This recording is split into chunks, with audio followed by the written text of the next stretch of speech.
pamusoloyi nasi nichataulani izo zili kuita vakazi mumachecho azisikufaza maningi. Isusu walume tinogona kufala nazo asimwale asili kufala ndawa muli kuizira walume wakawanda muzwiri kafekelo ako muli kuita so wakazi akasikutifaza muno shwa anofika kamini kuuya kucheche kamini apo tambilo iya anenge achiita munhu wechikazi kuzunza zese.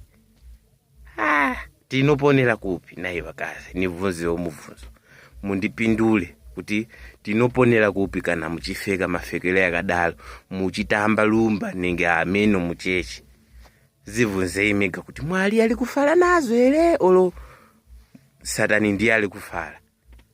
Chinjai unu wenyu Mwali afale nemi tiende tese kudenga ndawa matikesi ekuenda kudenga ni mashoma. Vakataula Mwali kuti avasi vese vanoti ishe vachaenda kudenga. Saka chinjai unu wenyu tiende kudenga vanofalira kuenda kudenga. Amen.